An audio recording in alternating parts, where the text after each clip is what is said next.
The autumn sun cast long shadows across the Southwest Texas State University campus as Professor Margaret Hayes sat in her small office, staring at the stack of medical bills that seemed to grow taller each week. At 72, she had dedicated 46 years of her life to teaching agricultural science, nurturing countless students who had gone on to revolutionize farming practices across the Lone Star State. But now, as she faced her third round of chemotherapy for ovarian cancer, the irony wasn't lost on her. The woman who had taught others how to cultivate life from the soil was struggling to maintain her own.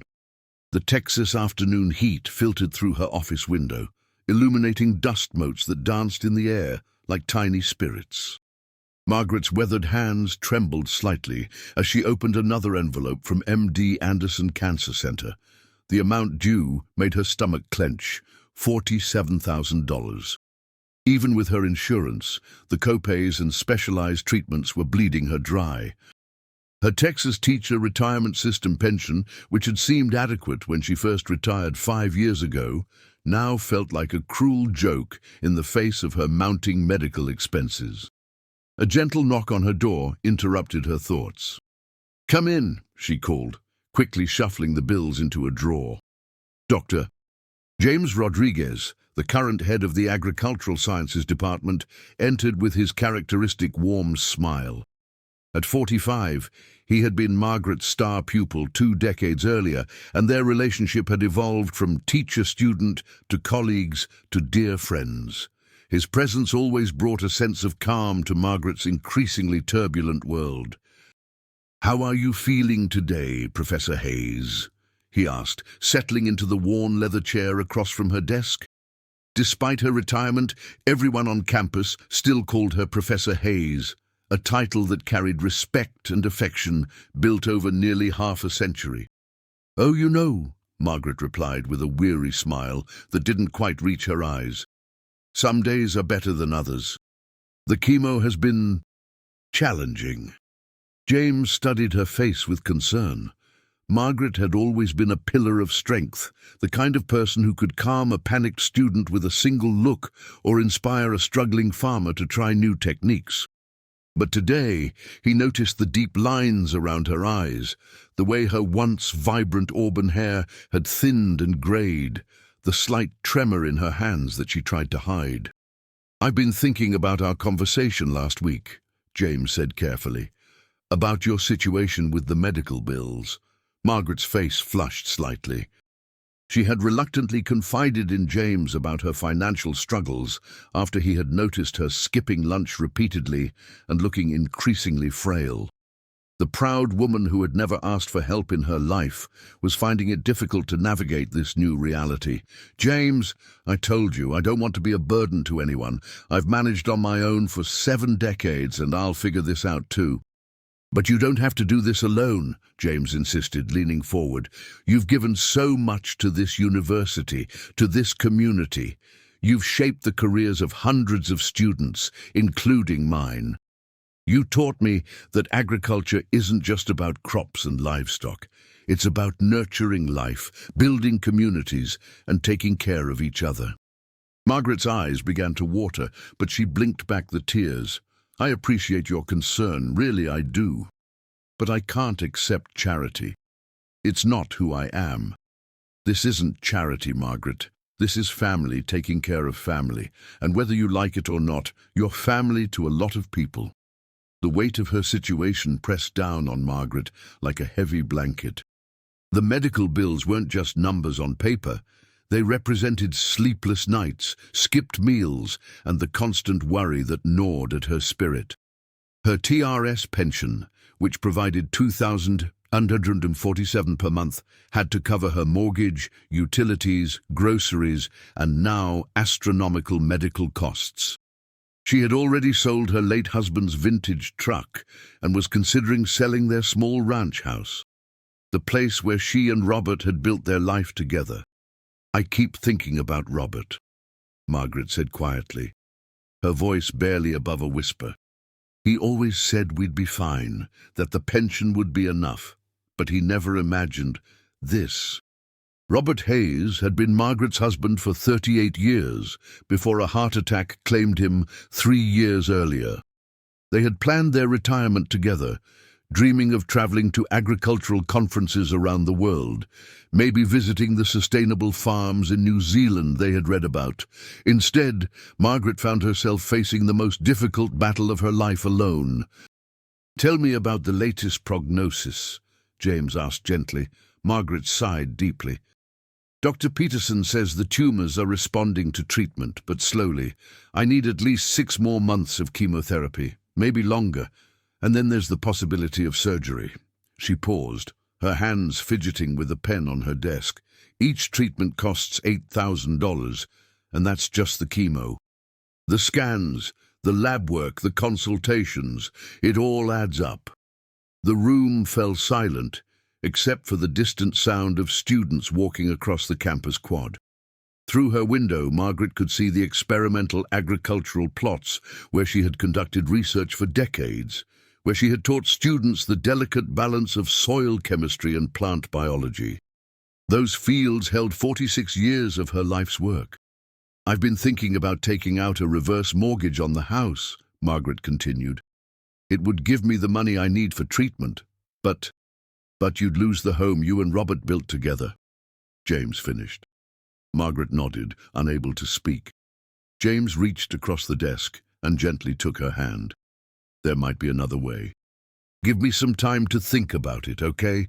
Promise me you won't make any major decisions about the house until we talk again."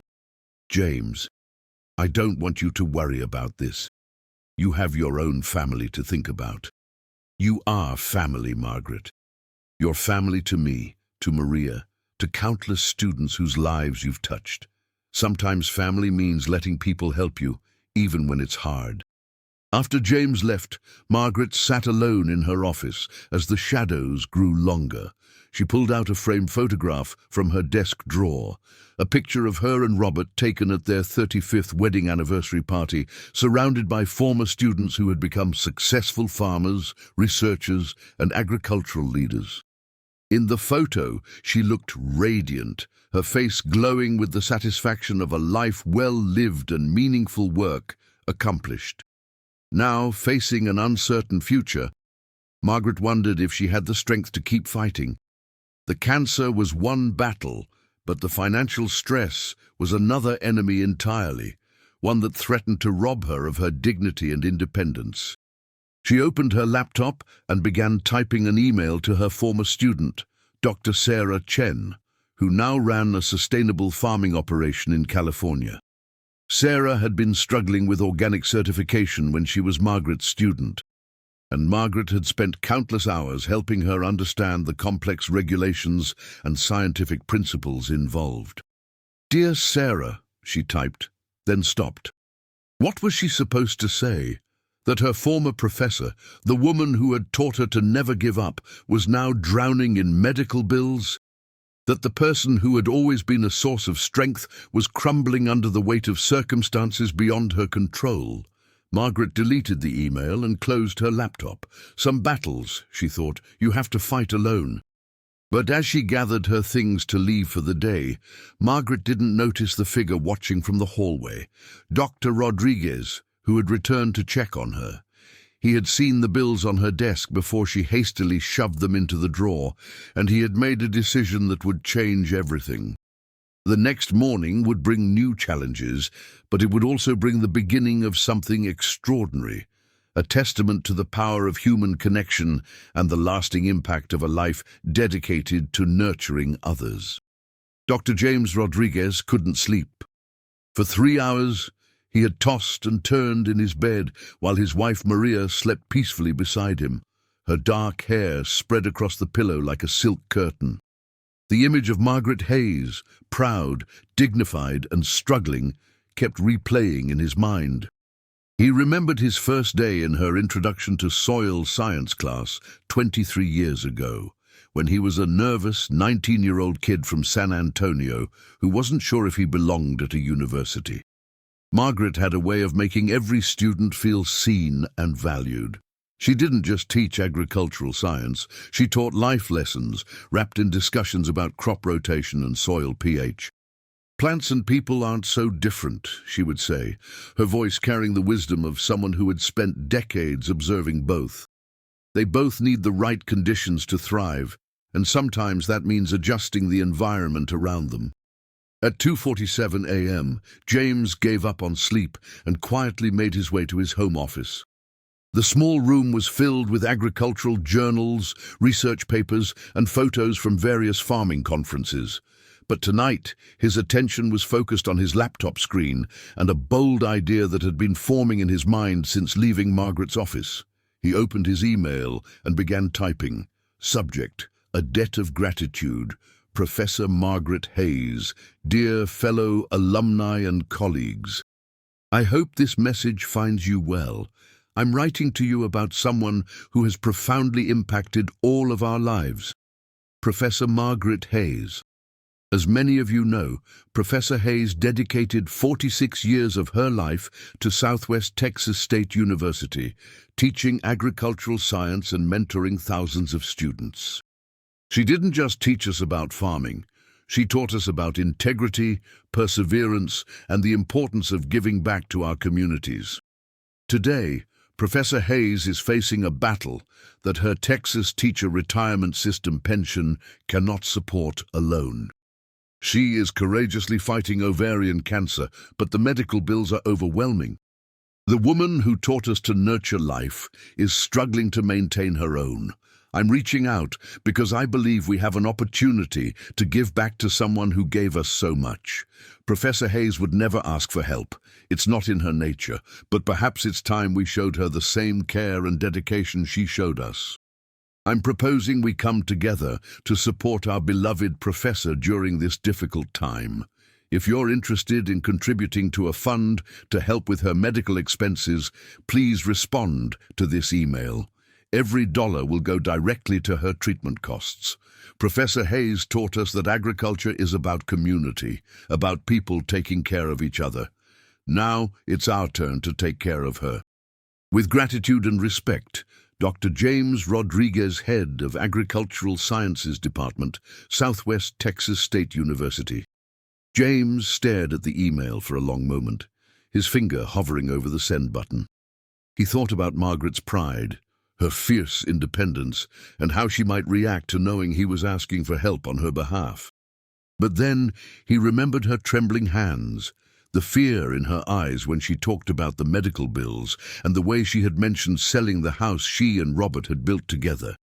He clicked send. The first response came just 43 minutes later at 3:30 a.m. Dr. Sarah Chen, who now ran a successful organic farm in California, had been up checking on a sick calf when she saw the email. James, count me in. Professor Hayes literally saved my academic career. I was ready to drop out during my junior year when organic chemistry was kicking my butt. She spent her entire spring break tutoring me, never once making me feel stupid or incapable. I owe her everything. How do I send money? Sarah. By 6 a.m., James had received 12 responses. By noon, the number had grown to 47. Each email told a story of how Margaret Hayes had touched a life, changed a career trajectory, or simply believed in someone when they didn't believe in themselves. Maria found James in his office at lunchtime, surrounded by printed emails and scribbled notes. Mi amor, what are you doing? She asked, setting down a plate of his favorite sandwich. I'm orchestrating a miracle, he replied, showing her some of the responses. Look at this one from Tom Bradley. He's that big cattle rancher up in Amarillo. He says Professor Hayes helped him save his family's ranch back in 1987 when they were about to lose everything to drought. Maria read over his shoulder. Professor Hayes taught me about drought-resistant feed crops and water conservation techniques that saved our operation. She even drove up to Amarillo on her own dime to help me implement the changes. That was 38 years ago, and I've never forgotten her kindness. Whatever she needs, she's got it. And this one from Jennifer Walsh, James continued, clicking to another email. She's a USDA researcher now, but she was a single mother when she was Professor Hayes's student. Listen to this. Professor Hayes found out I was struggling to pay for textbooks and somehow arranged for me to get a job in the greenhouse. She said it was part of a work-study program, but I later found out she was paying my salary out of her own pocket. She changed my life and my daughter's life. I'm in for whatever amount is needed. Maria's eyes filled with tears as she read story after story. She really is special, isn't she? She's more than special. She's the reason half the agricultural innovations in Texas happened. Her students are running sustainable farms, working for the Department of Agriculture, teaching at universities across the country. She created a ripple effect that's still spreading. By the end of the week, James had received over 200 responses. Former students, colleagues, farmers who had attended her extension workshops, and even some of their children who had heard stories about the legendary Professor Hayes. The response was overwhelming, but James knew that organizing this kind of effort required more than just good intentions. He called his old friend Marcus Thompson, who had graduated 2 years ahead of him and now worked as a financial advisor in Austin. Marcus had been one of Margaret's research assistants and had always credited her with teaching him the analytical skills that made him successful in finance. "Marcus, I need help setting up a fund for Professor Hayes. Something legal and transparent, where people can contribute and know their money is going directly to her medical expenses." "Already on it," Marcus replied. "I heard about your email through the grapevine. Professor Hayes Co-op, right? That's what we used to call ourselves when we were her research assistants. I've been working with my legal team to set up a medical support fund. We should have it ready by Monday. You're doing this for free." "James, that woman taught me that success isn't just about making money. It's about making a difference. She made a difference in my life, and now I get to make a difference in hers." Meanwhile, Margaret Hayes was completely unaware of the growing movement on her behalf. She had spent the week trying to organize her finances, meeting with a reverse mortgage specialist, and preparing for her next chemotherapy session. The weight of her situation felt heavier each day, but she maintained her facade of strength, greeting students and colleagues with the same warm smile she had always worn. On Friday afternoon, she was leaving her oncologist's office when she ran into Dr. Lisa Park, a former student who now worked as a veterinarian in San Marcos. Lisa had been in Margaret's animal science class 15 years earlier and had struggled with confidence issues. "Professor Hayes," Lisa exclaimed, her face lighting up with genuine joy. "How are you feeling?" "I'm doing well, dear. How's your practice?" "It's thriving, thanks to everything you taught me. I still use the diagnostic techniques you showed us in class." Lisa's expression grew more serious. "I heard about your health situation. I want you to know that you're in my thoughts and prayers." Margaret nodded graciously, but something in Lisa's tone made her wonder how much people actually knew about her circumstances. She had tried so hard to keep her struggles private, but in a close-knit academic community like Southwest Texas State, word had a way of spreading. "Professor Hayes," Lisa continued, "I want you to know that you have a lot of people who care about you. If you ever need anything at all, please don't hesitate to ask." As Margaret drove home that evening, she reflected on the conversation. She had always been the one people came to for help, the one who solved problems and provided guidance. Being on the receiving end of concern felt foreign and uncomfortable, but also strangely warming. She pulled into her driveway and sat in her car for a moment, looking at the house she and Robert had built together. The mortgage was almost paid off, and with a reverse mortgage, she could access the equity to pay for her treatment. It would mean giving up the home that held 4 decades of memories, but it would also mean survival. Margaret didn't know that just 20 miles away, James Rodriguez was finishing up a conference call with agricultural alumni from across the country, or that a fund bearing her name was about to launch with enough initial pledges to cover her medical expenses for the next year. She didn't know that her impact on thousands of lives was about to come full circle in the most beautiful way imaginable. But she was about to find out. Monday morning arrived with the crisp promise of a Texas autumn. Margaret Hayes walked across the Southwest Texas State University campus, her steps slightly slower than usual due to the effects of her latest chemotherapy treatment. The maple trees lining the walkway had begun their seasonal transformation, their leaves shifting from green to brilliant shades of gold and crimson, a reminder that change, while sometimes difficult, could also be beautiful. She had an appointment with Dr. Rodriguez to discuss her decision about the reverse mortgage. Over the weekend, she had finally worked up the courage to call the mortgage company and begin the paperwork process. The thought of losing her home broke her heart, but the alternative, discontinuing treatment and accepting defeat, was unthinkable. Margaret knocked on James's office door at exactly 9 a.m., her usual punctuality intact, despite everything she was facing. "Come in, Professor Hayes," James called out, his voice carrying an unusual note of excitement.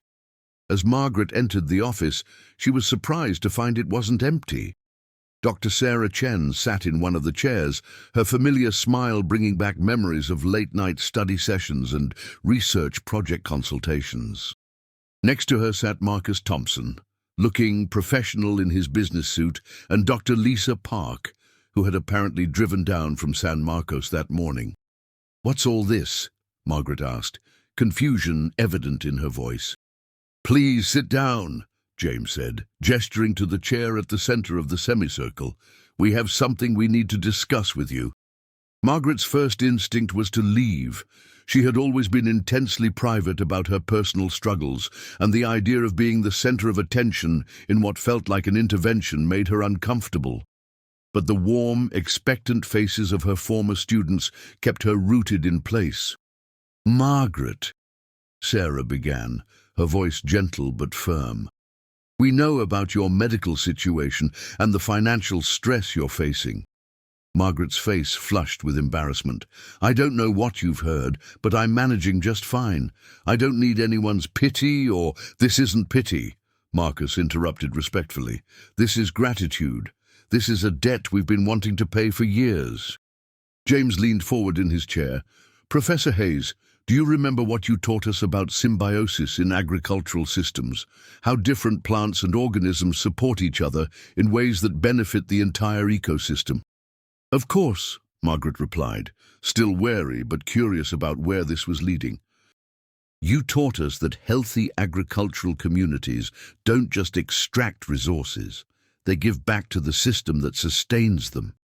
They create cycles of mutual support that make everyone stronger." Lisa opened her laptop and turned it toward Margaret. "We want to show you something." On the screen was a website with a banner that read, "The Professor Margaret Hayes Medical Support Fund, a community caring for our teacher." Below were photos of Margaret throughout her career, teaching in the greenhouse, speaking at agricultural conferences, posing with graduating students, and working in the experimental fields. Margaret's hand flew to her mouth. "What is this?" "This is what happens when you spend 46 years planting seeds of kindness and knowledge," Sarah explained. "This is your harvest, Professor Hayes." Marcus clicked to another page showing a running total. Margaret's eyes widened as she saw the number, 127,847. "That's just in the first week," Marcus continued.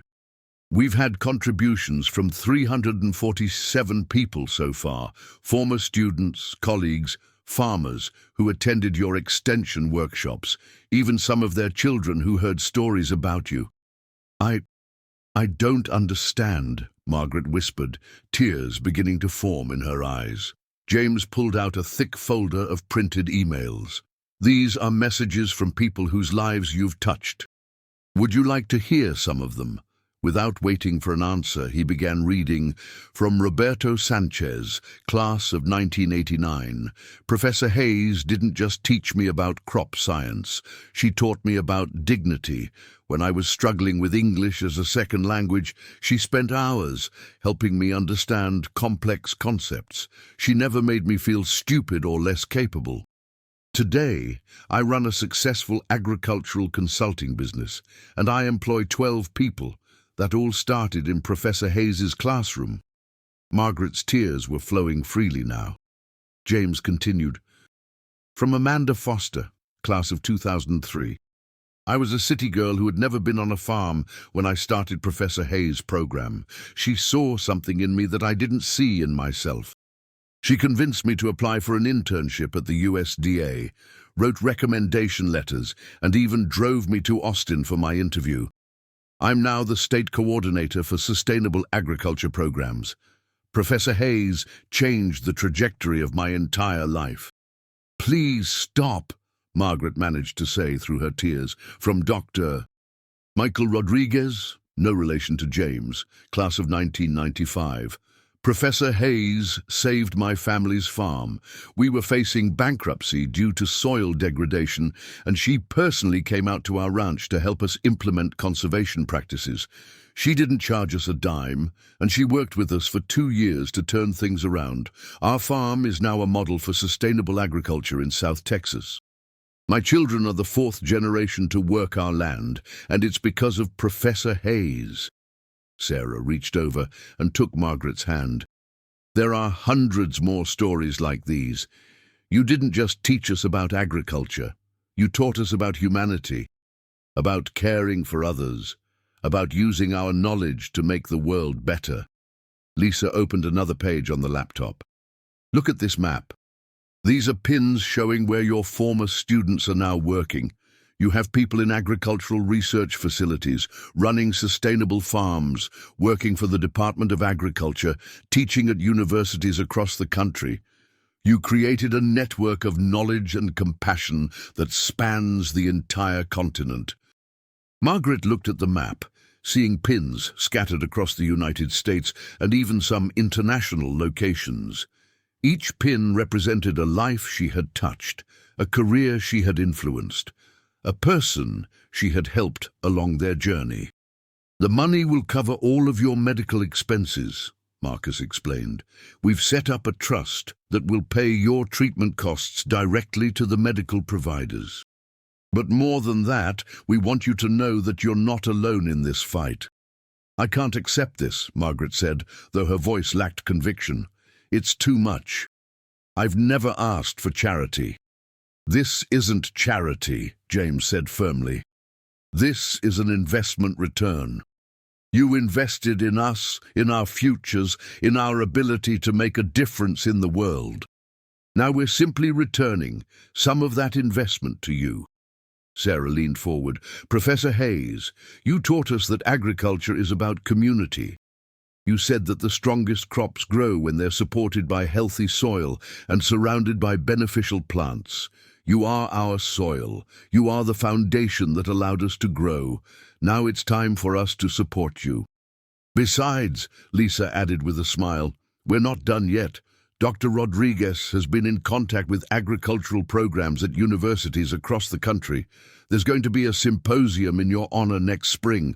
The Margaret Hayes Legacy, Sustainable Agriculture and Community Building. We want you to be there, healthy and strong, to see the impact you've had. Margaret sat in stunned silence, overwhelmed by the magnitude of what her former students had accomplished. For 46 years, she had measured her success by the knowledge she imparted and the students she helped. She had never imagined that her influence had created such a far-reaching network of professionals who still carried her lessons with them. There's something else, James said, pulling out a handwritten letter. This came from Dr. Patricia Williams, the Dean of Agriculture at Texas A&M. She was one of your students in the 1980s. He began reading, Dear Professor Hayes, I hope you won't mind, but I've taken the liberty of nominating you for the National Agriculture Education Lifetime Achievement Award. Your impact on agricultural education in Texas and beyond is immeasurable. You've trained teachers who have trained teachers, creating a multiplier effect that has touched thousands of lives. The award comes with a $50,000 prize, which I hope you'll accept as a token of the profession's gratitude for your service.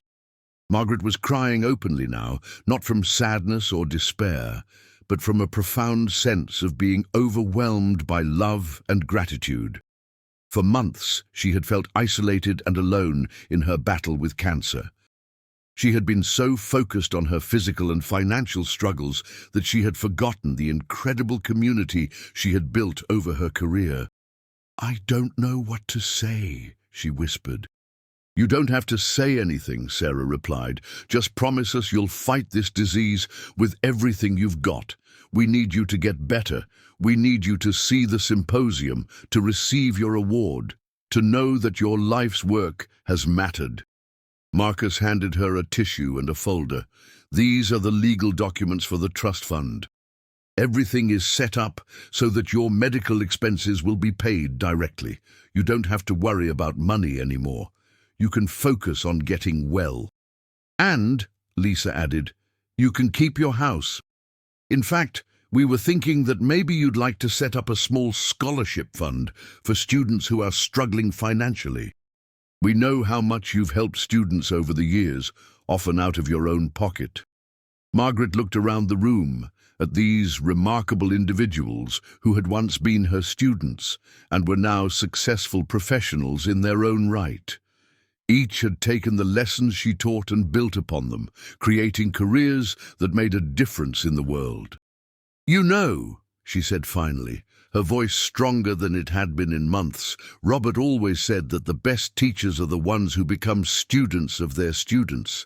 Today, you've all taught me something profound about the power of community and the importance of accepting help when it's offered with love." She stood up slowly, and one by one, she embraced each of her former students. "Thank you," she said simply. "Thank you for reminding me that I'm not alone and that the work we do as teachers echoes through generations." As Margaret left the office that afternoon, she felt a lightness she hadn't experienced in months. The weight of financial worry had been lifted from her shoulders, but more importantly, she had been reminded of the profound impact she had made on the world. She wouldn't need the reverse mortgage after all. Her house, the home she and Robert had built together, would remain hers. But the greatest gift wasn't financial. It was the knowledge that her life's work had mattered, that she had created a legacy of caring and knowledge that would continue long after she was gone. 3 months after the revelation in James's office, Margaret Hayes stood in front of her bathroom mirror, gently running her fingers through her hair. The chemotherapy had taken its toll. Her once thick auburn locks were now thin and grey, but for the first time in months she could see strength returning to her eyes. The latest scan results had been encouraging. The tumours were shrinking, and Dr. Peterson was cautiously optimistic about her prognosis. More importantly, Margaret no longer faced her battle alone. The support network that had emerged from her former students had evolved into something beautiful and unexpected, a living testament to the power of community that she had always preached but never fully experienced from this perspective. Her phone buzzed with a text message from Sarah Chen. "Hope you're feeling good today, Professor H. The tomatoes in the greenhouse are looking amazing. Can't wait to show you next week." Margaret smiled as she read the message. Sarah had surprised everyone by taking a leave of absence from her California farm to spend 3 months in Texas, helping to manage the experimental greenhouse that had become Margaret's physical therapy and emotional sanctuary. What had started as a simple gesture of support had evolved into a collaborative research project that was yielding fascinating results. The greenhouse project had been James's idea, but it had taken on a life of its own. Knowing that Margaret needed gentle physical activity during her recovery, and recognizing her lifelong passion for hands-on research, He had suggested she oversee a study on drought-resistant vegetables. What he hadn't expected was how many of her former students would want to participate. Dr. Michael Torres, who ran an agricultural research station in California, had sent seeds from his latest drought-resistant tomato varieties. Dr. Patricia Williams from Texas A&M had provided funding for soil analysis equipment. Even international colleagues had contributed. Dr. James McLeod from the University of Queensland in Australia had sent samples of native grasses that might adapt well to Texas conditions. The greenhouse had become a hub of activity, with former students regularly visiting to contribute to the research, share updates from their own work, and simply spend time with the woman who had shaped their careers. Margaret found herself energized by the collaborative atmosphere, her mind sharp and engaged, despite the physical challenges of her treatment. "Good morning, Professor Hayes," called out Tommy Nguyen, a current graduate student who had become Margaret's unofficial research assistant. Tommy was working on his master's thesis on sustainable farming practices, and he had jumped at the chance to work with the legendary professor. "Good morning, Tommy. How are our pepper plants responding to the new irrigation system?" "Better than expected," Tommy replied, his enthusiasm infectious. "The drip irrigation combined with the mulching technique Dr. Chen suggested has reduced water usage by 40%, and the plants are actually producing more fruit." Margaret nodded approvingly. "That's the magic of collaboration. When we combine different perspectives and experiences, we often discover solutions we never would have found alone." As if summoned by their conversation, Sarah emerged from between the rows of experimental plants, her clothes dusty from working in the soil. "Professor Hayes, you have to see this. The companion planting experiment is exceeding all our expectations." They walked together to a section of the greenhouse where various vegetables were growing in carefully planned combinations. Margaret had designed the layout based on traditional companion planting principles, but Sarah had suggested modifications based on her experience with organic farming in different climate conditions.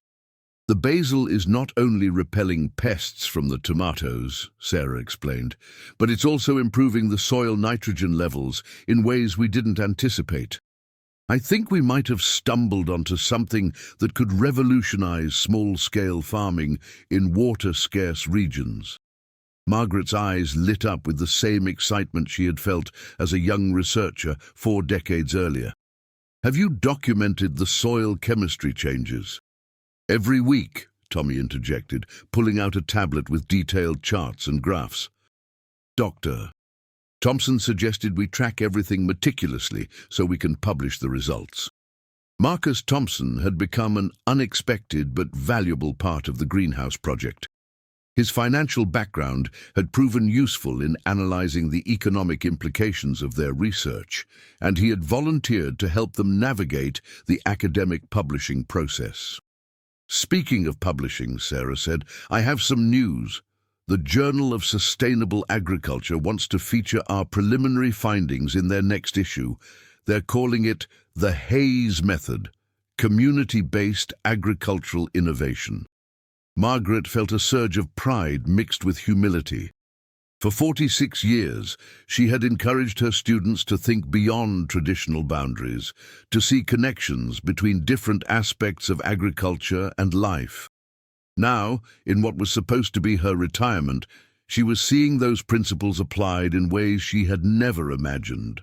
"There's something else," Sarah continued, her voice taking on a more serious tone. "James called this morning.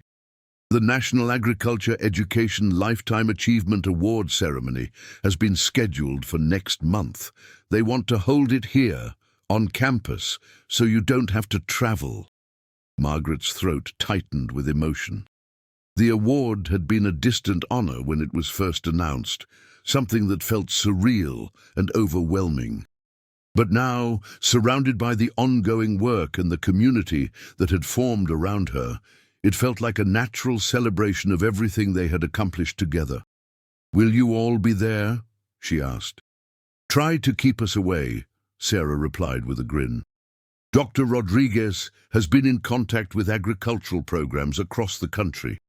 There are going to be representatives from 23 universities, plus current and former students, colleagues, and even some of the farmers who've implemented techniques you developed." Tommy looked up from his tablet. "Professor Hayes, can I ask you something?" "Of course, dear." "When you were my age, did you ever imagine that your work would have this kind of impact? That you'd create a network of people who would still be connected and collaborating decades later?" Margaret considered the question carefully. "When I was your age, I thought success meant publishing research papers and teaching students to pass exams. I had no idea that the most important thing I would do was simply care about people and help them discover their own potential." She paused, looking around the greenhouse at the thriving plants and the young faces eager to learn. "I spent 46 years teaching agriculture, but what I really learned was that education is about planting seeds of possibility in people's minds and hearts. Sometimes those seeds grow in ways you never expected." "Like right now," Sarah observed.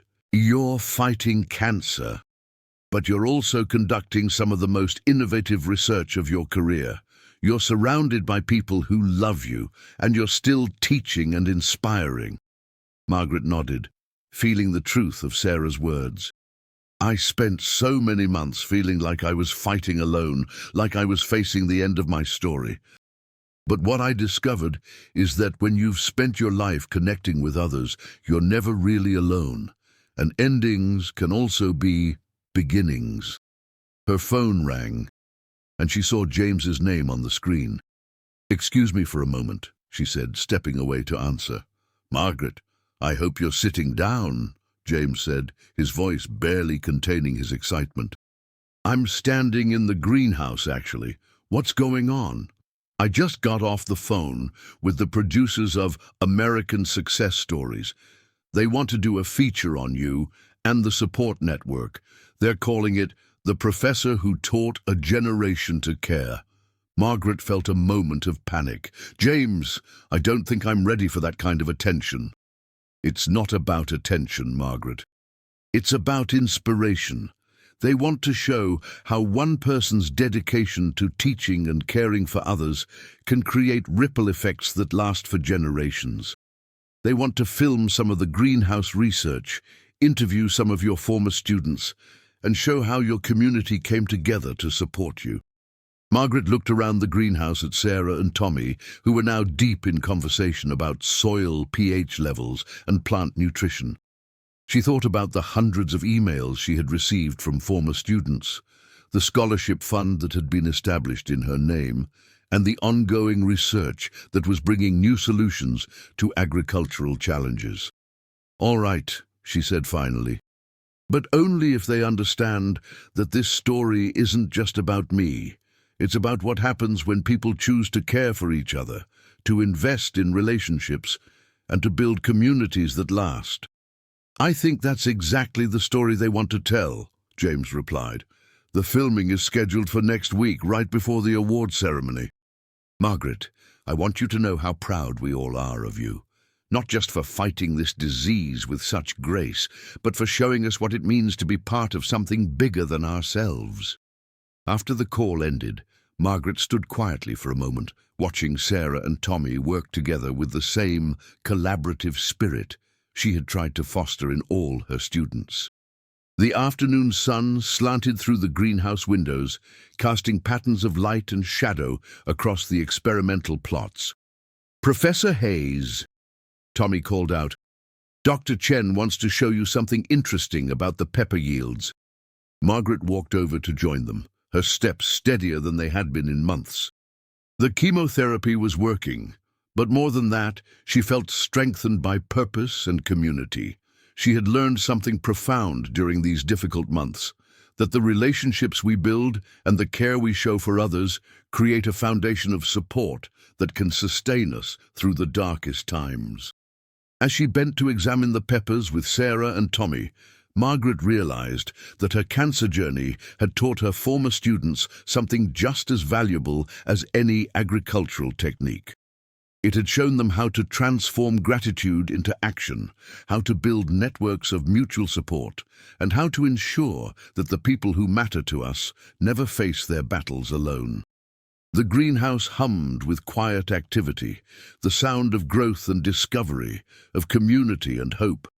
Outside, the Texas sun continued its steady journey across the sky, nurturing the land that had been Margaret's laboratory and classroom for nearly 5 decades. The morning of the National Agriculture Education Lifetime Achievement Award ceremony dawned clear and bright, with the kind of crisp autumn air that made everything seem possible.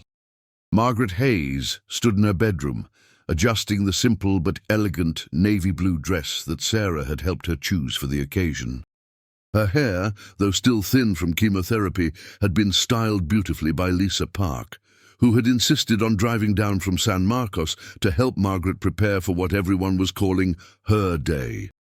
But as Margaret looked at herself in the mirror, she knew this day belonged to all of them, the students who had become teachers, the researchers who had become innovators, the community that had formed around shared values of education, caring, and mutual support. A gentle knock on her door interrupted her thoughts. "Come in," she called. Sarah entered, carrying a small wrapped package. "From all of us," she said, placing it in Margaret's hands. Margaret unwrapped the gift carefully, revealing a leather-bound journal embossed with her name and the words, "Seeds of Wisdom, Continuing the Growth." Inside, the first page contained a handwritten note from James. "Dear Professor Hayes, this journal is for your next chapter. The stories, observations, and wisdom that will continue to guide us long after today's celebration. Your teaching didn't end when you retired. It evolved. Please keep writing, keep sharing, keep inspiring." "Oh my," Margaret whispered, her eyes filling with tears. "It's beautiful." "Look at the back pages," Sarah suggested. Margaret flipped to the end of the journal and found dozens of handwritten messages from former students, colleagues, and friends. Each message was brief but deeply personal. "Thank you for teaching me that failure is just information. Dr. Michael Torres, you showed me that asking questions is more important than having all the answers." To Jennifer Walsh, "Because of you, I learned that agriculture is really about feeding souls, not just bodies." Roberto Sanchez, "You taught me that the best teachers never stop learning." Dr. Patricia Williams. Margaret closed the journal and held it against her chest. "I don't know how to thank you all." "You don't need to thank us," Sarah replied. "You need to keep being you, curious, caring, and committed to making the world a little better every day." An hour later, Margaret found herself seated on the stage in the university's main auditorium, looking out at an audience of nearly 800 people. The auditorium was filled with faces both familiar and new, former students who had traveled from across the country, current faculty and students, local farmers, representatives from agricultural organizations, and members of the media who had come to cover the story. Dr. Rodriguez served as the master of ceremonies, and his opening remarks painted a picture of Margaret's career that even she found difficult to recognize. In 46 years of teaching, Professor Margaret Hayes taught over 4,000 students directly. Those students have gone on to teach others, conduct research that has changed farming practices, develop sustainable agriculture programs, and start businesses that employ thousands of people. But the numbers only tell part of the story. He gestured to the audience. The real story is sitting in front of us today. These are the people whose lives were touched not just by Professor Hayes's knowledge, but by her character. She taught them that agriculture is about more than crops and livestock. It's about nurturing life, building communities, and caring for the land and each other. Margaret listened as several former students took the podium to share their stories. Each tale was different, but common themes emerged. The professor who saw potential in struggling students, who provided opportunities for growth, who supported her students through personal and academic challenges, and who continued to care about their success long after they left her classroom. Dr. Sarah Chen spoke about the greenhouse project and the ongoing research that was yielding promising results for drought-resistant agriculture. Professor Hayes is battling cancer, she said, but she's also conducting some of the most innovative research of her career. She's shown us that challenges can become opportunities for growth and discovery. Marcus Thompson talked about the financial support network that had formed around Margaret's medical expenses. We learned from Professor Hayes that communities thrive when people take care of each other. When she needed help, we had the chance to practice what she taught us. But it was Tommy Nguyen, the graduate student who had become Margaret's research assistant, who delivered the most moving tribute. I never had Professor Hayes as an official teacher, but I've learned more from her in the past few months than in any classroom I've ever attended. She's shown me that education doesn't stop when you get sick, or when you retire, or when you face challenges. She's shown me that the best teachers are the ones who keep learning, keep growing, and keep believing in the power of human connection. When it was time for Margaret to accept her award, she approached the podium slowly, but with dignity. The standing ovation lasted nearly 5 minutes, and she had to pause several times to compose herself before she could speak. 46 years ago, she began, I thought teaching was about transferring knowledge from my mind to my students' minds. I thought success meant helping people memorize facts and pass exams. I had no idea that the most important lessons I would learn would come from my students. She looked out at the audience, making eye contact with as many familiar faces as she could. You taught me that teaching is really about planting seeds of possibility and then trusting them to grow in ways you never imagined. You taught me that knowledge without caring is empty, and that caring without community is unsustainable. Margaret paused, her voice growing stronger. Over the past few months, as I've faced the biggest challenge of my life, you've shown me something extraordinary.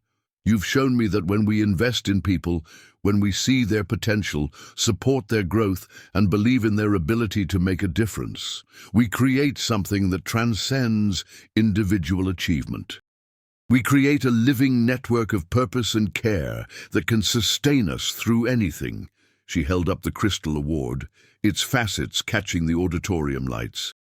This award has my name on it, but it belongs to all of us. It represents the collective impact of everyone who has chosen to dedicate their lives to nurturing growth, in plants, in people, in communities, and in themselves. I'm not done yet, Margaret continued, her voice gaining strength. My cancer treatment is going well, and the doctors are optimistic. But more importantly, I've discovered that retirement doesn't mean the end of contributing. It means finding new ways to share what you've learned and new opportunities to keep growing. She gestured towards Sarah and Tommy, who were sitting in the front row. The research we're conducting in our greenhouse is yielding results that could help farmers adapt to climate change. We're planning to expand the project and invite agricultural programs from other universities to participate. This award will help fund that research, but more importantly, your continued collaboration will ensure its success. Margaret's final words brought the audience to its feet once again. I've learned that the greatest legacy any of us can leave is not what we accomplish individually, but what we inspire others to accomplish together. Thank you for letting me be part of your stories, and thank you for making me part of a community that will continue growing long after any of us are gone. As the ceremony concluded and people began to mingle in the reception area, Margaret found herself surrounded by well-wishers, former students sharing updates about their careers and families, and current students eager to learn more about the research projects she was planning. Dr. Rodriguez appeared at her side with a man she didn't recognize. Margaret, I'd like you to meet Dr. Jonathan Hayes, no relation, but he's the director of the National Science Foundation's Agricultural Research Division. He's been following the work you and Sarah have been doing in the greenhouse. Dr. Hayes shook Margaret's hand warmly. Professor Hayes, I've been reviewing the preliminary data from your drought resistance research. The NSF is interested in providing funding for a multi-year, multi-institutional study based on your work. We think your collaborative approach could be a model for agricultural research going forward. Margaret looked around the room at the faces of her former students, now successful professionals in their own right, many of whom were already deep in conversations about potential research collaborations. She thought about the journal Sarah had given her that morning, waiting to be filled with new ideas and observations. "Dr. Hayes," she said, "I think we'd be very interested in discussing that opportunity." As the evening wound down, Margaret found herself sitting in the greenhouse with Sarah, Tommy, and James, surrounded by the plants that had become symbols of growth, resilience, and hope. The ceremony had been beautiful, but this quiet moment with the people who had become her extended family felt like the real celebration. "So, what's next, Professor Hayes?" Tommy asked. Margaret smiled, thinking about the journal, the research opportunities, the students she had yet to meet, and the lessons she had yet to learn. "What's next is what's always been next. We keep growing, we keep learning, and we keep taking care of each other." She paused, looking around at the thriving plants and the faces of the people who had chosen to spend their lives nurturing growth in all its forms. "I spent 46 years teaching agriculture, but what I really learned was that the most important crop we can cultivate is human potential, and that harvest never ends." Outside, the Texas stars shone brightly in the clear autumn sky, watching over a community that had learned one of life's most important lessons, that when we invest in others with genuine care and commitment, we create something beautiful and enduring that can sustain us through any challenge. Margaret Hayes had started her career thinking she would teach people about farming. Instead, she had taught them about living, about the power of community, the importance of caring for one another, and the profound impact that one person's dedication and love can have on the world. Her legacy would continue growing in the lives and work of every person she had touched, spreading like seeds on the wind to create new communities of learning, caring, and hope for generations to come. The greenhouse hummed quietly in the darkness, full of life and possibility, a testament to the truth that growth never really ends. It just takes new forms, finds new soil, and continues reaching toward the light. 5 years later, Dr. Tommy Nguyen stood in front of his own classroom at Southwest Texas State University, teaching the next generation of agricultural science students. On his desk sat a framed photo of Professor Margaret Hayes, surrounded by thriving plants, in what had become known campus-wide as the Hayes Innovation Greenhouse. Margaret had beaten her cancer and continued her research for 3 more productive years before peacefully passing away at the age of 77. But her legacy lived on in ways that continued to amaze everyone who had known her. The Hayes method of collaborative agricultural research had been adopted by universities across the country. The drought-resistant crop varieties developed in her greenhouse were now being grown by farmers throughout the Southwest, helping them adapt to increasingly challenging climate conditions. Most importantly, the network of caring and support that had formed around Margaret during her illness had evolved into a formal mentorship program that connected agricultural professionals with students facing personal and academic challenges. The program, funded by the Margaret Hayes Educational Foundation, had helped hundreds of students complete their degrees and launch successful careers. Tommy looked out at his students, a diverse group of young people from farms and cities, all eager to learn how they could contribute to feeding the world while protecting the environment. He thought about Professor Hayes's words. The most important crop we can cultivate is human potential. Today, he announced to his class, we're going to talk about the most fundamental principle in agriculture, that everything is connected. The soil feeds the plants feed the community, and the community cares for the soil. It's a cycle of mutual support that sustains life itself. A student in the front row raised her hand. Professor Nguyen, how do we know if we're making a real difference? Tommy smiled, remembering asking Professor Hayes a similar question years earlier. You make a difference by caring about the people around you, by sharing what you know, and by never forgetting that success isn't just about what you accomplish, it's about who you help along the way. He gestured to the window where the Hayes Innovation Greenhouse was visible across the campus quad. Professor Hayes used to say that teachers plant seeds of possibility. We may never see all the ways those seeds grow and spread, but if we plant them with love and tend them with care, we can trust that they'll find ways to flourish. The student nodded thoughtfully, scribbling notes in her notebook. As Tommy continued his lecture, he couldn't help but smile. Professor Hayes had been right. The most important lessons weren't about facts and formulas. They were about connection, community, and the profound impact that one person's care and dedication could have on the world. The seeds she had planted were still growing, still spreading, still creating new possibilities for learning, caring, and hope, and they always would be.